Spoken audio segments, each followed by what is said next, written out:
Every once in a while, something special comes along and changes the rules. The perfect blend of technology, design, and performance. At the start of the founder's development, we knew one thing. When art embraces science, anything is possible, and we exceeded our wildest expectations. Which brings us to today's topic, the Founder Series from Paradigm.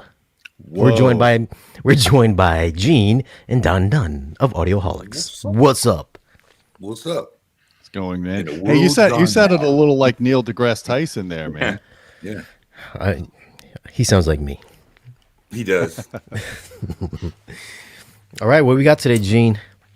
Well, we've got a new speaker line from Paradigm, and it's the first line that they've come out with since the original owners bought back the company, and now they're coming out. I think that's why they called it the Founder Series, and it's it looks like they're throwing everything but the kitchen sink at this thing. Yeah, it looks interesting. No beryllium tweeters this time around, I see. No, but Don can back me up on this because he's heard them before. But for years, Definitive Technology was using aluminum tweeters, right? Yep. Well, then they came out with the Mythos STL speaker, which had active drivers on the bottom and a Diablito on the top, and they use a aluminum magnesium tweeter. And I've known the sound of Definitive speakers for years, and in my mind, this was the best sounding speaker they've ever made. And I've heard numerous companies I've done like a combo of aluminum magnesium, and it just seems like the tweeter sounded more like a Silk Dome. It was just a smoother sound. What do you think about that, Don? Oh, they're phenomenal speakers. I mean, I've been testing them and reviewing them. I mean, they're very smooth. They don't have that harshness that sometimes aluminum can have. I've been really impressed by the speaker in general. It's a beautiful speaker. Yep. So when I saw that magnesium aluminum alloy combo, I'm like, that's probably a good thing. Definitely not a marketing thing, because there's a lot of engineering stuff in this design. And we actually just published a preview article that goes beyond just a press release, and we get some inner details on the product. And it's impressive, man. I mean, the design alone is just stunning. Love the aesthetics of it. Yeah, it's what do we got here? Hold on. Let's talk about that design really quick. Beautiful premium grade finishes. Walnut, black walnut, midnight cherry, piano black. Advanced shock mount system. Spike feet, of course. Are these the shock thing we don't fully understand yet? James Larson talked about that in the preview article, and he's like, if you have a really thick baffle, that should be good enough. But apparently there's more to what's going on here than what's in this diagram, and we're going to be doing a virtual press event with Paradigm next month on our channel, and we're going to go over this with the engineers that designed it, and they're going to have illustrations and stuff to kind of show us what's going on with their shock mount system. So it looks like maybe the drivers are being held, probably decoupled from the baffle. From the baffle. Yeah. Just at those 4 points, you think, or during the whole circumference of the driver? I mean, typically when you mount a driver to a baffle, you put like a rubber gasket on it, right? So you see those on a lot of drivers. So it looks to me like maybe they have something like that in addition to this damper that's going where the screws go. So I don't know. I'd like to see something like that on some architectural speakers. I know that JL Audio has a pretty ingenious way of decoupling their enclosure from the wall. So, I mean, this might be a trend. Yeah, it's a good point, actually. I didn't even think about that. If they come out with a series for architectural type, this could be like, a new benchmark. Right. I mean, that's the most difficult factor. And why do you want to decouple your driver? Don, you can answer that. For at least for architectural speakers, why do you want to decouple the driver from? Well, I mean, drywall and building materials all have a resonance frequency. And it's pretty obvious when you hook these up. You can cross it over, or you can equalize it and try to get that out. But I mean, it's always there, especially in subwoofers. So, I mean, the perfect speaker in a perfect world would be a speaker that free floats in space and plays. So this is just an extension of that. If they could have a way to decouple it. Now, obviously speakers are very rigid and load from that. But I mean, I think that decoupling concept is very interesting. I know on the low frequencies in a subwoofer where you have a lot of excursion, a lot of energy, that makes sense. But I'm fascinated to see these. I mean, Paradigm's been really coming up with some forward-thinking ideas and interesting things in the last few years. I mean, this might be evolutionary or revolutionary. We just have to wait and see. So we got James Larson in here. Did you notice? Like, we got him up Man. past his bedtime. The man, the myth, the legend. He is. So some Paradigm aficionados don't like the look of these Founder speakers because they don't Really? look like the Prestige series. I think You know, it's it's just beautiful. such an interesting about that is I've pretty much heard all the new Paradigm speakers over the last 5 or 6 years. And I have to say the Prestige are my least favorite of their lineup. I always felt like in any demo I heard them in, they tended to be more forward sounding than the Premier or certainly, of course, the Persona, which is their flagship. But I don't know. I was never that fond of the Prestige, so I didn't shed a tear when I heard it was going away and it was being replaced by these. It is called the Founder because the original owner rebought the company, right? Yeah, that's my understanding. I don't remember the people behind the names behind the original Paradigm when it came out years ago. Probably James might. He knows the whole history of the company. So James, if you know the name, pop it up here so we could say it. Steve Jobs audio, man. Yeah. Let's go through the models here. So yeah, so here's my take on after looking at it, and I've got all the specs. If you want me to share my screen in a bit, Yeah. Bring it up. If you're looking to see, all right, let me do a share screen here. Hold on, share screen. Do you see my screen? Not yet. What about now? Nope.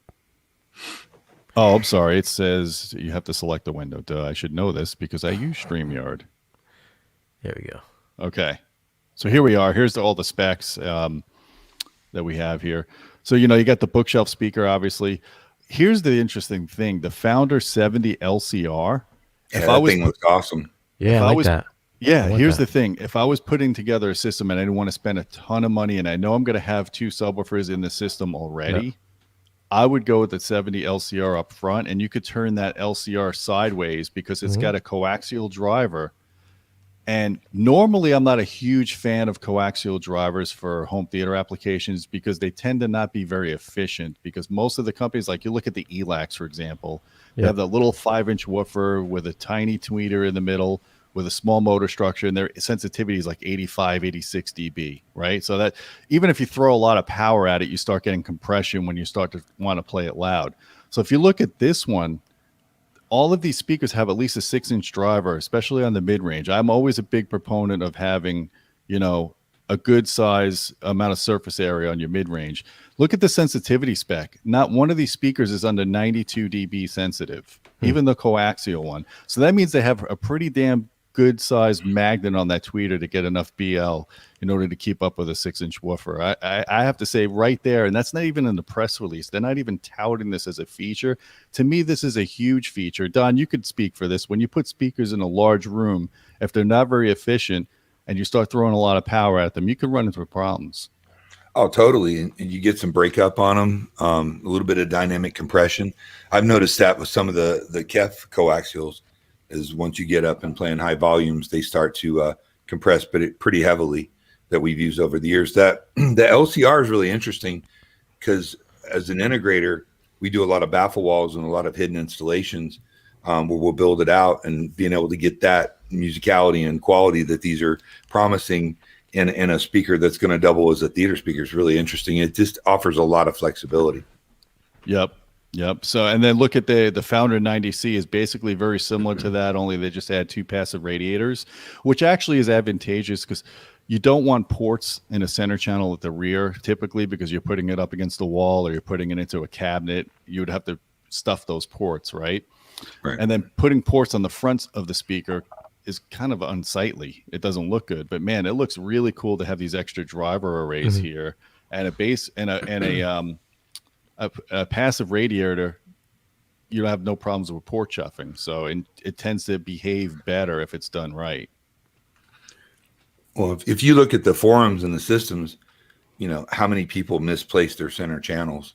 That makes a lot of sense. I mean, it really does. You see them down on the floor or up too high or sitting on a cabinet where they get that reflection right off of whatever surface that they're on. So I think it's also interesting that back to the LCR one, this is the first speaker I've ever seen where the mid-range driver is bigger than the bass drivers. Yeah, I just noticed that. Right? Like that's pretty cool. I think part of that is because of the waveguide geometry that they're doing in the speaker, and it carries over to the other ones. If you look at the 80F, 100F, and 120H, there's a pretty sophisticated waveguide in here. We write about this in our article. And it's to basically get better directivity, which is better off-axis response and better matching, the driver response between the mid-range and the tweeter for better integration. Is that the only one with the coax driver? Blood sport. Just the 90C and the 70 LCR. 70. Yeah. Yep. Yeah, I like that idea, using that. I could see you using that all around, like 7 channels right there. Oh, yeah, absolutely. Yeah, absolutely, man. That would be a really killer system. And it's a lot cheaper if you look at the prices. I don't remember all the prices off the top of my head, but it's in our article. I keep pointing you to that. But yeah, this is definitely... Yeah, so that's much more economical. Some of these towers could be like, $4,000 each, but the Founder 120H, to me, the Founder 120H is for someone that's setting up a 2-channel system that doesn't want to add subs, because it's got 3 high excursion 8s and it's got a 1,000-watt amp built in for those bass drivers. So you could That's the one with the amp? Yeah. The 120 is the one with the amp? Okay. And Don, Gabe over at Maximum AV. Yeah, very well.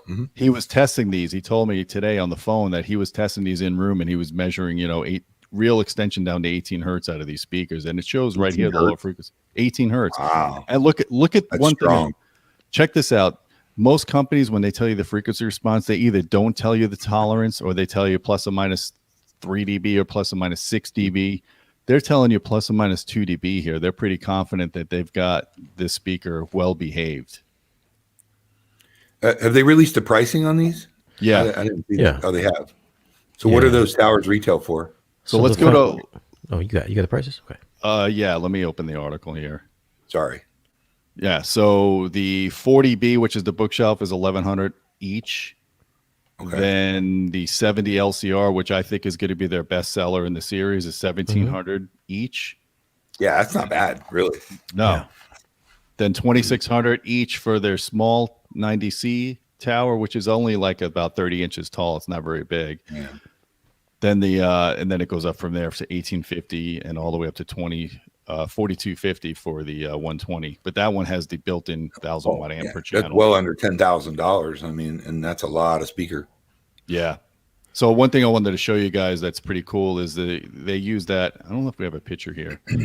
They have that, that thing on the mid-range. It's called a PPT or something like that.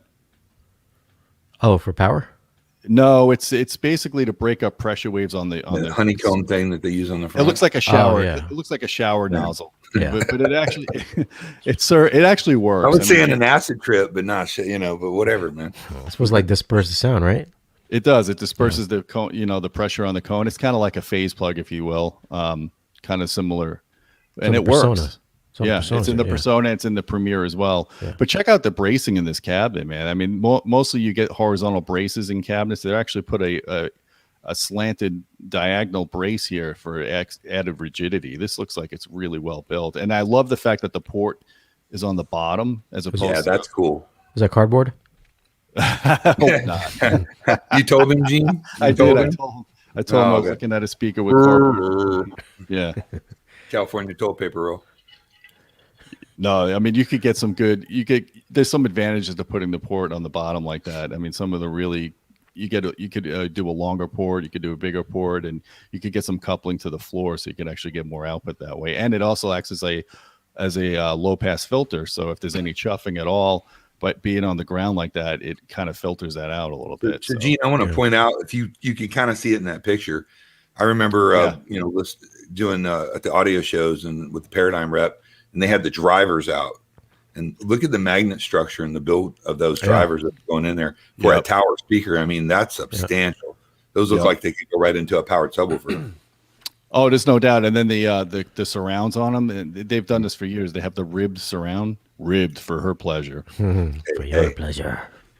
But they claim they get a more linear output, linear X max out of it. Like it just there's less breakup and stuff when it has cone excursions. So people don't like the looks of those. I think those are just badass, dude. I love the looks of those. They are pretty cool. At least And got they're a actually slightly Sonos Faberish look. Yeah, absolutely. Yeah, they probably sound a lot better though. What? They make their own drivers. I'm not a big Sonos fan, but whatever. So the other thing cool is that they normally use aluminum cones. They're using actually a carbon fiber cone on these, and that's like this. You remember, Don? If you look at the Paralisten speakers that we're going to the new THX with the new. Yep. Yeah, those are and also those DefTechs the D17s have carbon fiber woofers on them. So I was going to say also Theory Audio, that one that makes the best sound bar on the planet, uses carbon fiber. So this is kind of a new material that really high end companies are shocked that more people aren't using it with the stiffness of it and the flexibility of it. So yeah, look at the size of the waveguide. I mean, it's as big as the mid range. I mean, this is serious, man. This is a serious product. This has got a lot of output. It's high sensitivity. Yeah. To have real usable bass down in the 20 hertz range. For the big one. The 120. For the big one, yeah. Paradigm's been killing it the last few years, man. They really have. So let me stop screen share. There you go. So which one? So when you get these towers with built-in subs, like my buddy's got some DefTechs with the built-in subs. Mm-hmm. I don't know. He's got a pretty big room, but he just can't get that bass. Like we've tried to get the bass dialed in, he just gets a null every time. Well, the disadvantage of putting your bass where your main speakers are is they tend to not be in the best location for bass in the room. Yeah. So that is a concern. In most cases, you will have to supplement with another sub. I was talking more or less as doing this for a 2-channel room where someone's dialing it in for one seat. So you could use positional EQ. You could move that seat around to try to find the best location in the room for bass with your speakers. Now, they do have the Anthem ARC. I think ARC is built into this. I might be misspeaking. Oh, really? I think. How would that even work, though? Does it do one at a time or both together? Subs. It'll do just the bass drivers because the rest of the speakers is passive. Mm. Yeah. Below the transitional frequencies is all you need anyway. So does ARC have multi-sub calibration? ARC does on the new receivers. I'm not sure if they daisy chain them on these speakers. That's a good question for when we do our virtual press event. Yep. So which one am I getting in? I'm getting 7 LCRs in? Is that what's going on? You're getting nothing. You'll get our sloppy seconds. You'll get our sloppy seconds. Motherfuckers never email me back. Hey, I need to talk to you later, Shane. 100% has ARC. So yeah, James confirmed and Lee K. Did James get his in already? James, you got yours? James is a wimp. I hate to put him on the spot, but he's like, "Don't send me those towers; they're too heavy." I'm like, "Come on." Yeah, man. how much are they? How much? James Larson is an audio video review monk. He's like a Shaolin monk.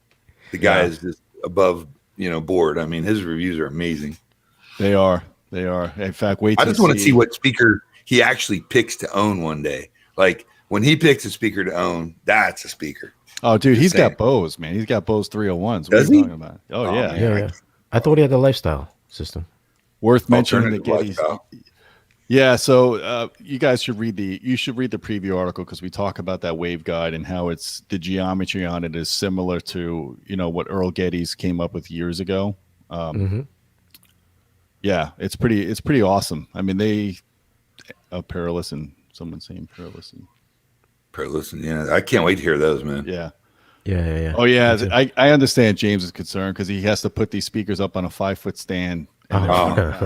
So the alternative is we should contact what's his name, Aaron from Aaron's Audio Corner because he's got a Clipple system. Buy Clipple. Yeah, but James, just get a Clipple. They're only $100,000. How would you measure that though if it's got powered woofers? Carefully. Thanks, the electronic engineer. Carefully. Thanks, dude. It's really constructive. I mean, I would probably measure the passive section separately and then do ground plane and measure the bass output just to see what kind of CEA 2010 output you can get out of it. That, unless James says otherwise, that's probably the way I would approach it. You should run the wires on speaker stands or wire stands. So James is saying that the waveguide draws on the research from Getty's. It's not a full implementation of the Getty's waveguide, but it's got elements of it. I'm sure Paradigm kind of made their own recipe, Is that what is that? What's that little the shower head thing. Is that only on the mid-range driver? Yeah. I thought on the more expensive ones it was like on the tweeter / mid-range, or is it just on the mid-range? I don't remember it being on the tweeter. Now you got to make me look up a Persona. I only saw like YouTube videos. So all I could tell you is when I spoke to the Paradigm guys, they're like, this line of speakers gives Persona a run for its money.